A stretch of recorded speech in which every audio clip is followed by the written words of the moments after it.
캘리포니아주가 주택 소유주들을 대상으로 모기지 지원 프로그램을 진행합니다. 최대 10만 달러까지 무상 지원을 받을 수 있습니다.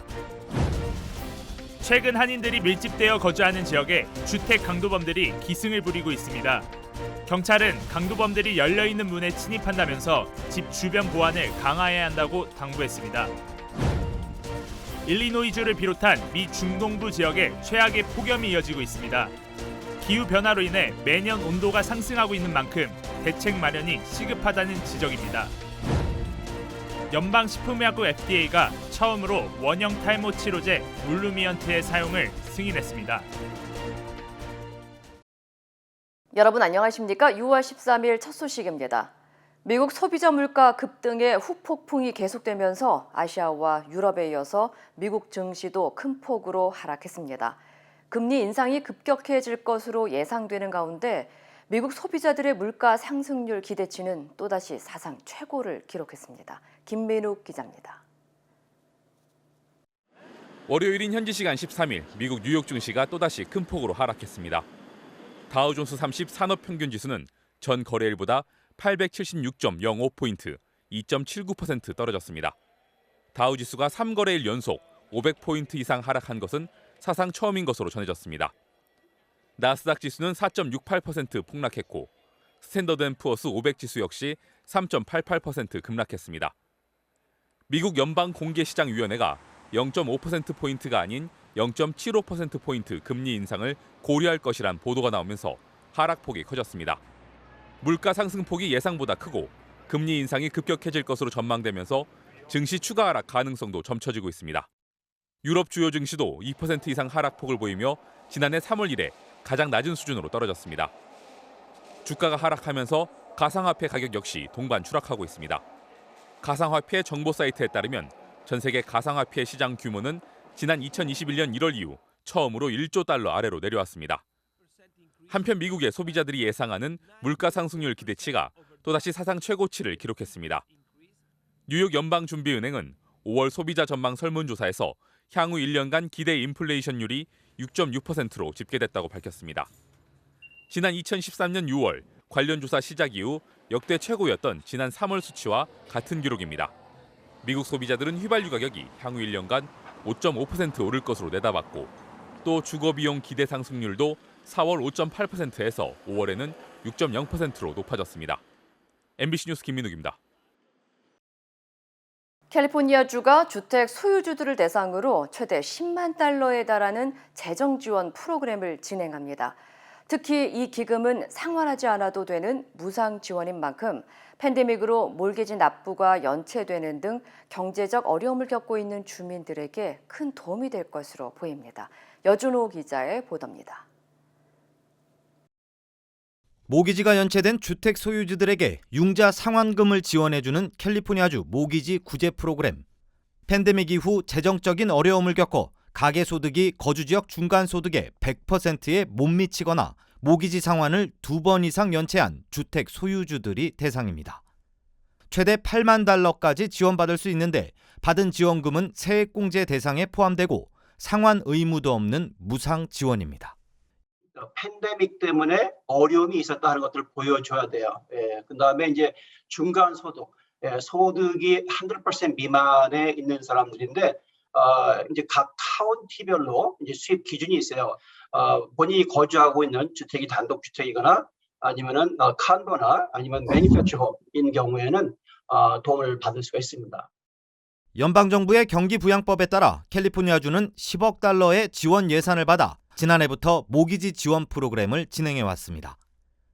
올해부턴 수혜 대상을 확대해 재산세를 연체한 주택 소유주들도 기금 지원 대상에 포함됩니다. 수혜 대상은 모기지 지원 대상과 동일하고 최대 2만 달러까지 지원을 받을 수 있습니다. 결국은 재산세나 모기지 연체는 못 내면은 차압이 되기는 마찬가지거든요. 어차피 차압을 예방하는 차원에서 정부에서 도와주는 건데 그것까지 도와줌으로써 그래서 집을 유지할 수 있게끔 도와주는 거죠. 주 당국은 이번 프로그램을 통해 수많은 주민들이 주택 압류 위기에서 벗어나고 경제적으로 안정을 찾을 것을 기대하고 있습니다. 한인단체들도 어려움을 겪고 있는 한인들을 위해 신청 대행 서비스를 제공하는 등 적극 지원에 나설 계획입니다. 다만 일각에선 최근 최악의 인플레이션으로 경제적 어려움을 겪는 주민들도 많다면서 모기지 상환유예도 아닌 무상 지원은 과한 처사라는 형평성 논란도 제기되고 있습니다. MBC 뉴스 여준호입니다. 최근 한인들이 많이 거주하는 LA 인근 포터렌치 지역에 주택 강도범들이 기승을 부리면서 주민들이 불안에 떨고 있습니다. 포터렌치 지역 커뮤니티에 따르면 지난 4월 29일과 5월 5일 새벽에 주택가에 연이어 강도범들이 나타나 게이트 주변을 돌며 침입하려는 정황이 주민 CCTV에 포착됐습니다. LA 경찰국은 강도범들이 대부분 열려있는 출입문이나 창문을 통해 침입한다면서 평소 집 주변 경계를 강화해야 한다고 강조했습니다. You could always install motion sensing lights. You can always install surveillance cameras. House or apartment allows it. Maybe get a dog or screen doors, metal screen doors. 한편 연방 수사국 통계에 따르면 미국에서 매년 100만여 건의 주택 침입 사건이 발생하고 이는 26초에 한 번꼴로 발생하는 것으로 나타났습니다. 버지니아주에서 수업을 마치고 집으로 돌아가던 한인 여고생이 교통사고로 튕겨져 나온 차량에 치여 숨지는 안타까운 사고가 발생했습니다. 워싱턴 포스트에 따르면 지난 7일 버지니아주 페어팩스 카운티의 블레이크 레인과 파이복스 로드 교차로에서 과속을 하던 BMW가 신호를 기다리던 SUV 차량과 충돌한 후 튕겨져 나와 보도를 걷고 있던 옥턴 고등학교 여고생 3명을 덮쳤습니다. 이 사고로 한인 여고생인 안리안 양 등 2명이 숨지고 1명은 크게 다쳐 병원에서 치료 중인 것으로 알려졌습니다. 경찰은 사고 차량 운전자와 동승자들은 가벼운 부상만 입은 상태며 특히 BMW 탑승자들은 모두 10대 미성년자로 드러나 현재 운전자의 과실 여부를 조사하고 있다고 전했습니다. 한편 이번 사고로 옥톤 고등학교와 지역 커뮤니티에서는 고펀드미 사이트를 통해 희생자 가족 돕기 기금 모금을 진행하는 등 추모 행렬이 이어지고 있습니다. 오늘부터 미 중동부 지역에 불볕더위가 이어질 것으로 전망되면서 폭염주의보가 발령됐습니다. 국립기상국은 오늘부터 일리노이주와 미네소타주 그리고 노스캐롤라이나주 등 중동부 지역에 95도에서 110도를 넘나드는 폭염이 이어질 것으로 전망된다며 폭염 경보를 발령하고 1억 명에 해당되는 지역 주민들에게 각별한 주의를 당부했습니다. 이에 따라 시카고시는 폭염 대피소 센터를 마련하고 또 미니애폴리스시는 에어컨이 설치되어 있지 않은 학교를 원격 수업으로 대체하는 등 각 시 자체별로 폭염에 대비하고 있습니다. 한편 전문가들은 기후 변화로 인해 내년보다 온도가 더 상승하고 있다면서 대책 마련이 시급하다고 지적했습니다. 연방식품의약국 FDA가 처음으로 원형 탈모 치료제를 승인했습니다. FDA는 오늘 미국 내 원형 탈모증 성인 환자를 위한 경구 치료제 올루미언트의 사용을 승인했다고 밝혔습니다. 올루미언트는 원형 탈모를 유발하는 세포를 억제하는 치료제로 FDA는 2번의 임상시험을 거쳐 탈모 치료에 대한 효과를 확인했다고 전했습니다. 앞서 올루미언트는 류마티스 관절염 치료제로 사용돼 왔지만 모발을 재생하는 효과가 있다는 사실이 발견된 후 유럽과 미국에서 안전성 등에 대한 임상시험이 진행돼 왔습니다.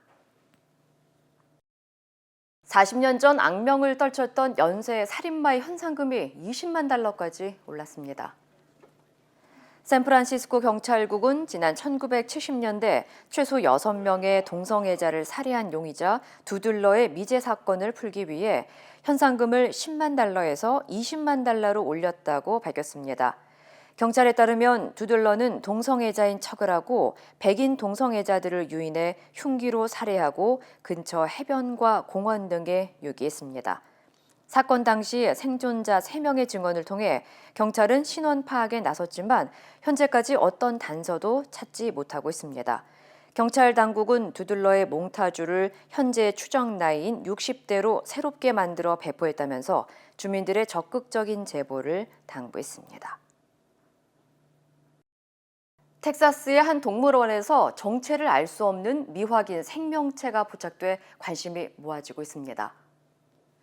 텍사스주 아마리오시는 지난 8일 트위터를 통해 외부 감시 카메라에 이상한 생명체가 포착됐다며 사진을 공개했습니다.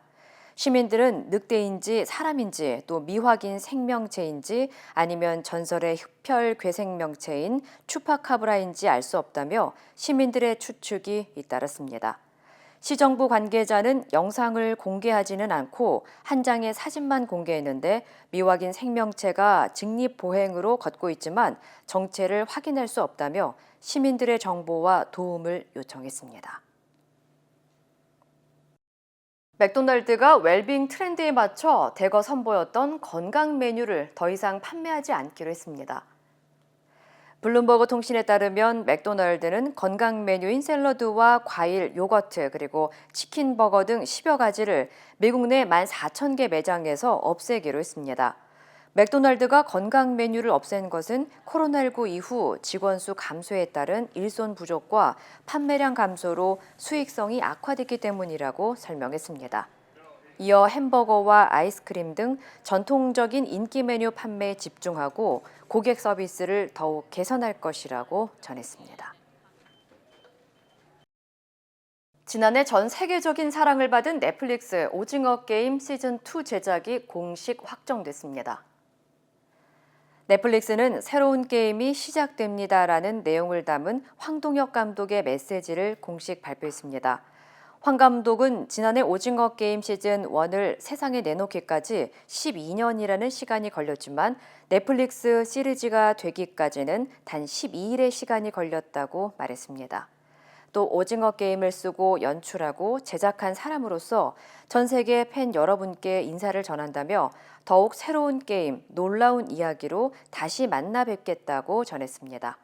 앞서 황 감독은 외신과의 한 인터뷰에서 2024년 할로윈에 시즌2를 내놓겠다는 목표를 밝힌 바 있습니다.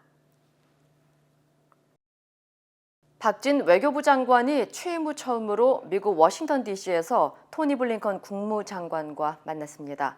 외교장관들은 북한이 핵실험 도발을 할 경우 단호한 대응에 직면할 것이라고 경고했습니다. 워싱턴에서 김수진 특파원입니다.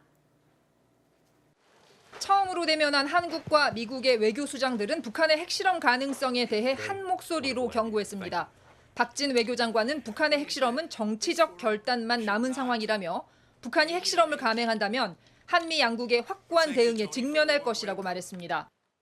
It will only strengthen our deterrence and also international sanctions. And it will only isolate North Korea from the international community. 블링컨 국무장관도 미국은 모든 비상 상황에 대비하고 있다면서 특히 장단기 군사 대비 태세를 조정할 준비가 돼 있다고 밝혔습니다. 또 미국은 북한과 전제 조건 없이 대화하는 데 열려 있다며 북한 정권에 대해 적대적인 의도가 전혀 없다고 강조했지만 동시에 북한의 태도 변화를 촉구했습니다. Our goal, simply put, is a peaceful and stable region and world.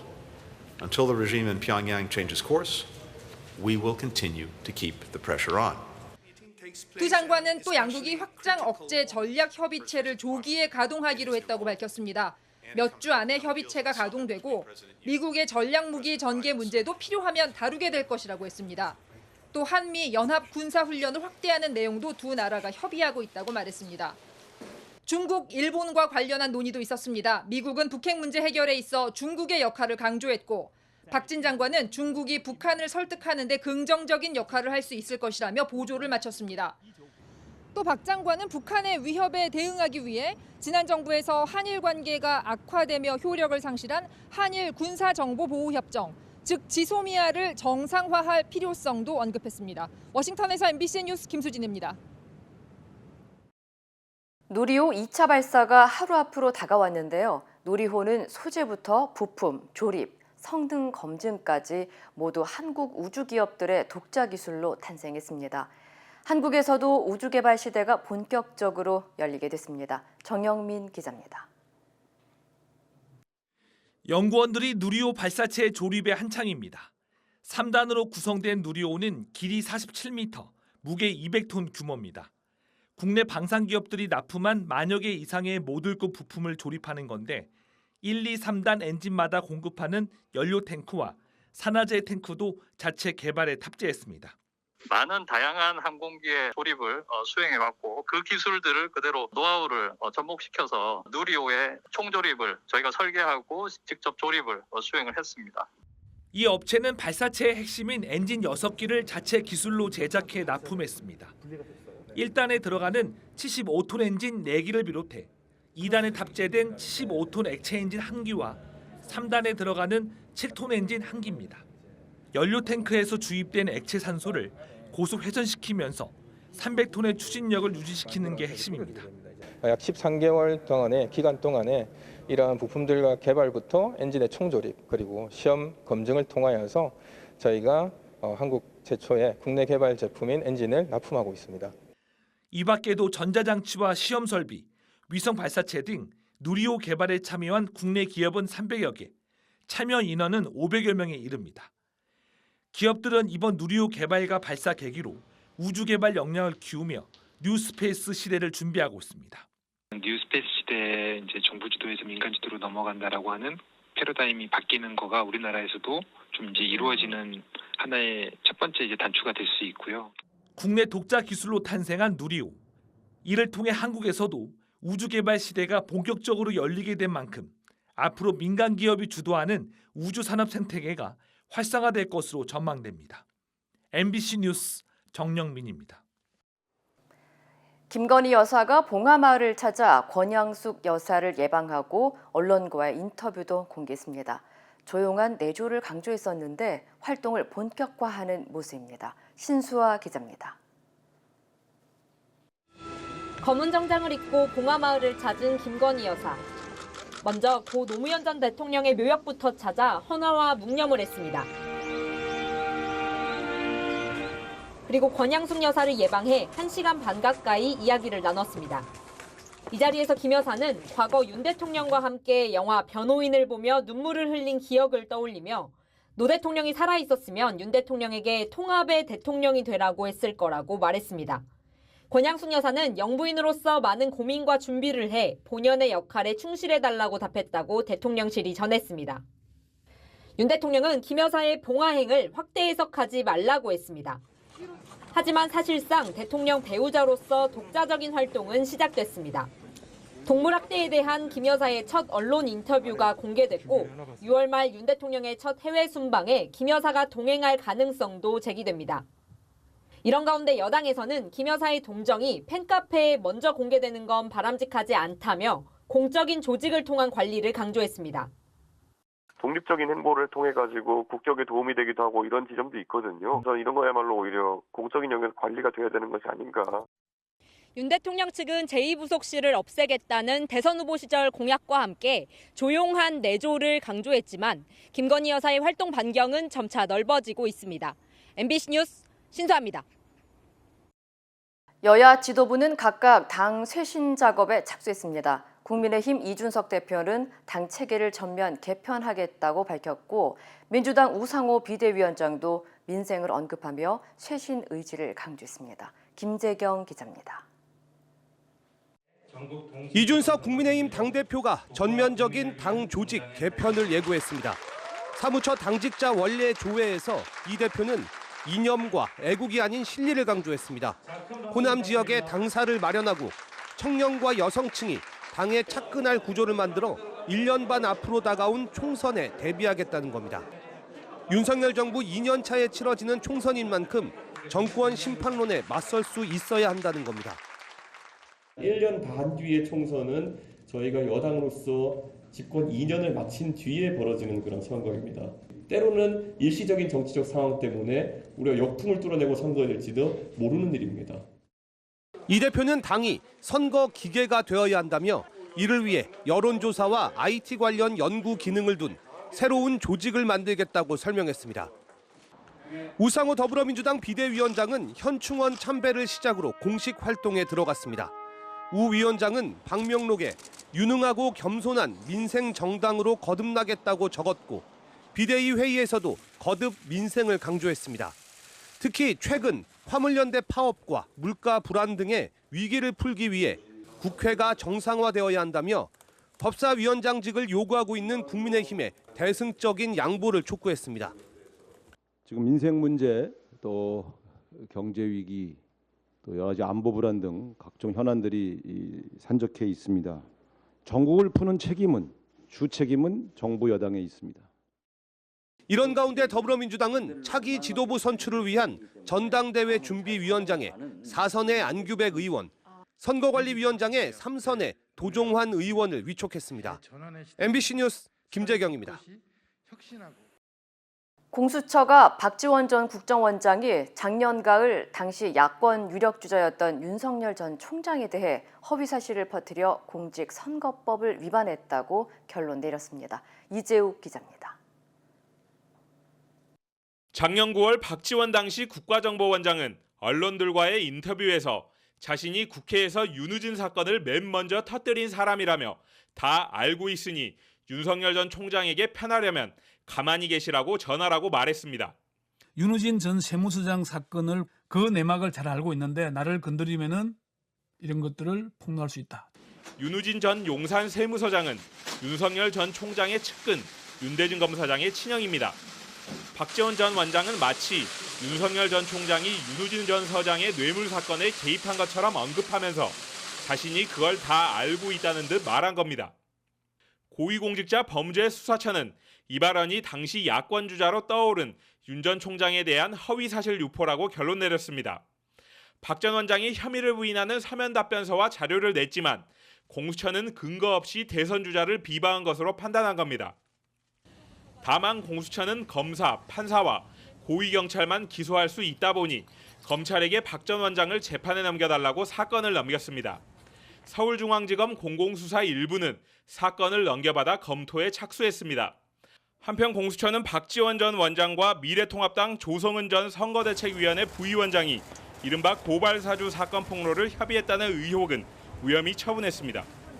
박 전 원장에 대해 서면 조사하고 조성은 씨를 불러 조사하면서 이들이 수차례 만나고 통화한 사실은 확인했지만 고발사주 사건 폭로를 논의한 증거를 찾지 못한 것으로 보입니다. MBC 뉴스 이재욱입니다.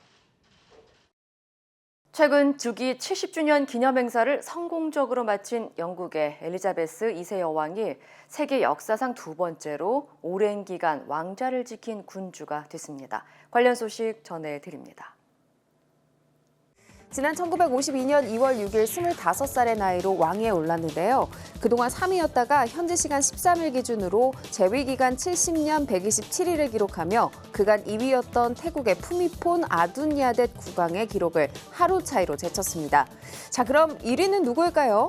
프랑스에서 유명한 전제군주 루이 14세로 17세기 중반부터 18세기 초까지, 그러니까 72년 110일간 왕자를 지켰는데요. 현재 96세인 엘리자베스 여왕이 앞으로 약 2년을 더 재위하게 되면 세계 최장기간 재위군주 1위 기록을 새로 경신하게 됩니다. 자동차 대시보드 위에 올려둔 햄버거용 고기가 뜨거운 햇볕을 이기지 못하고 서서히 익어갑니다. 해당 영상은 지난 주말 기온이 46도까지 치솟으며 104년 만에 최고 기온을 기록한 애리조나주 피닉스에서 촬영된 것인데요. 이처럼 최근 미국 남서부 주요 도시에 심상치 않은 폭염이 발생하고 있습니다. 현지 시간 11일 네바다주 라스베거스도 66년 만에 최고 기온인 43도를 기록했고요. 특히 캘리포니아와의 경계인 데스밸리는 50도에 육박했습니다.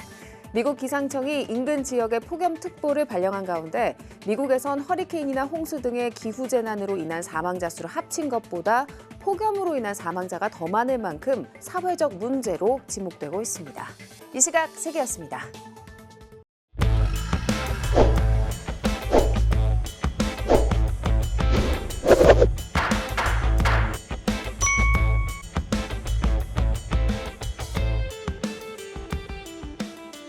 (1966년서부터요) 유나이티드 스테이츠는 National Highway Safety Administration이 400 million 차들을 리콜을 했어요.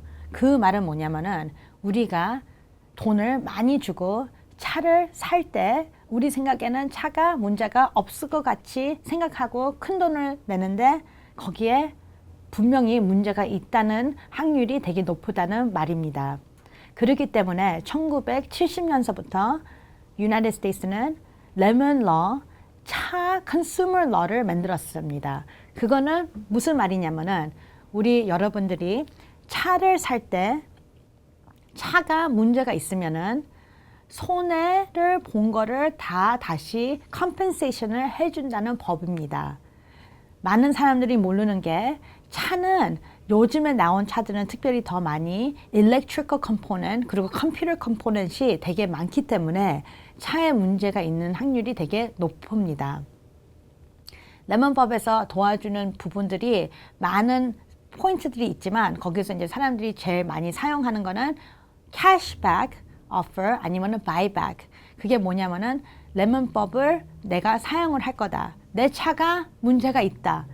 새 차인데 왜 문제가 있을까? 할 때는 레몬법을 쓸 수가 있습니다. 거기서 써야 될 수 있을 때는 꼭 필요한 게 내가 베이직 워런티가 있을 동안에 내 차가 문제가 발생이 돼가지고 그 문제 때문에 내가 서비스 딜러를 들어간 기록이 있어야 됩니다.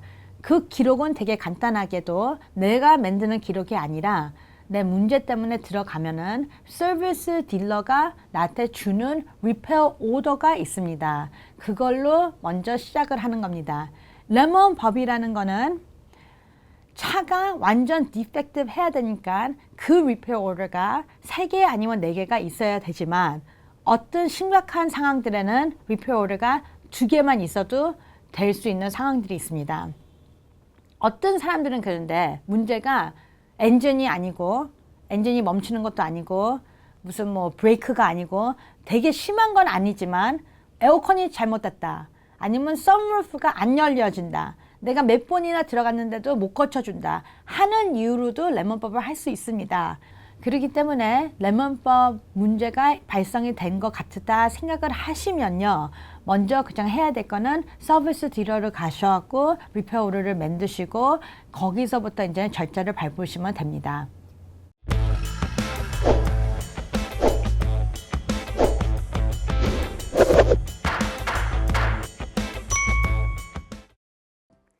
인터넷과 SNS에서 화제가 된 소식들 알아보는 투데이 와글와글입니다.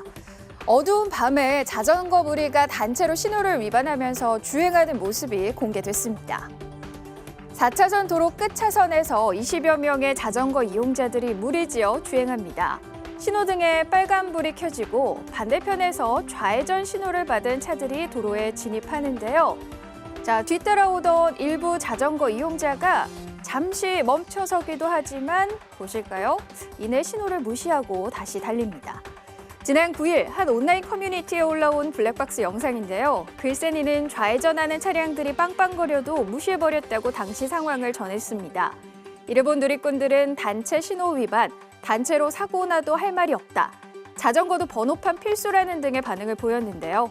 경찰청 통계를 보면 지난 1월부터 5월 말까지 이른바 두바퀴차의 교통 사망 사고는 지난해 같은 기간보다 47.1% 증가했고 특히 심야 시간대에 사고가 집중된 것으로 나타났습니다. 달리는 열차 위를 잘 보시죠. 아슬아슬하게 브레이크 댄스를 추거나 또 달리기도 하는 한 무리의 사람들. 교통수단에 올라타 고개를 즐기는 이른바 트레인 서핑을 시도한 건데요. 위험천만한 이 모습은 미국 뉴욕 윌리엄스버그 다리 위를 지나는 열차를 고층 건물에서 포착한 겁니다.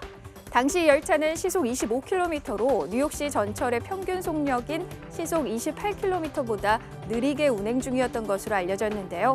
문제의 영상이 논란이 되자 뉴욕시 경찰 당국도 수사에 착수했는데 영상 속 이들이 무단 침입과 과실치사 혐의로 기소될 수 있다고 밝혔습니다. 하지만 동영상이 먼 거리에서 촬영되다 보니 신원 파악에 어려움을 겪고 있는 것으로 알려졌는데요. 지난해에도 한 남성이 같은 전철에 올라탔다가 선로에 떨어져 열차에 깔려 숨졌습니다. 미국 디즈니랜드에서 스파이더맨이 화려한 공중 고개를 선보였다가 관람객들이 깜짝 놀라는 소동이 빚어졌는데요. 줄 하나를 잡고 하늘로 슝! 수십 미터를 날아오른 스파이더맨. 순식간에 공중 회전 묘기도 장신. 그만 착지하려던 건물 외벽에 쾅 부딪히며 추락합니다. 예상치 못한 사고에 깜짝 놀라는 관람객들. 사실 이거 월트 디즈니사가 위험한 영화 현장에 투입할 로봇 스턴트맨인데요. 운동 센서와 첨단 제어 장치 덕분에 자연스러운 묘기가 가능해서 지난해 6월부터 볼거리를 선사하고 있습니다. 현장에 있던 관람객들을 감쪽같이 속인 로봇 스턴트맨. 사람이 아니라서 천만 다행이네요. 러시아 시베리아 한 외딴 도로에서 사람들이 뭔가를 잡기 위해 애쓰는 모습인데요. 마치 만화 속 한 장면처럼 생후 1년 정도 된 야생 불곰 한 마리가 휘발유통에 머리가 낀 채 옴짝달싹 못하고 있었던 겁니다. 알고 보니 이 곰은 인근 마을 쓰레기통에서 음식을 뒤지는 모습이 목격됐었다는데요. 휘발유통을 머리에 낀 채로 앞을 보지 못하고 길가를 헤매다가 운 좋게 지나가던 운전자들의 눈에 띈 겁니다. 견인용 밧줄로 올가미를 만들어 구조작전에 나선 운전자들. 발버둥 치는 곰을 한쪽으로 몰아서 휘발유통을 힘껏 잡아당긴 끝에 마침내 곰은 해방이 됐는데요. 친절한 사람들 덕분에 자유를 찾았네요. 인간과 말이 달리기 경주를 하면 과연 누가 이길까요? 이 이색 대결을 위해 지난 주말 약 1,000명의 사람들과 50마리의 말이 영국 웨일스에 모였습니다. 약 36km의 산길을 주어진 코스 없이 지도와 나침반에 의존해 목적지까지 달리는 이 대회. 40여 년 전 대회 설립자가 동네 술집에서 농담처럼 장거리 경주에선 사람이 말을 이길 수 있다면서 시작된 경기가 지금까지 이어지고 있는 건데요. 서로 비슷한 속도로 달리나 싶었는데 올해는 영국 소방관 리키 씨가 2시간 22분 23초로 말들 가운데 1위를 차지한 말보다 2분 이상 빠른 기록으로 결승선을 통과했습니다. 1980년 대회가 시작된 후 세 번째로 말을 제치고 우승을 차지한 주인공. 말보다 빨리 달린 사나이로 등극했네요. 투데이 와글와글이었습니다.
이상으로 6월 13일 월요일 뉴스를 마칩니다. 시청해주신 여러분 고맙습니다.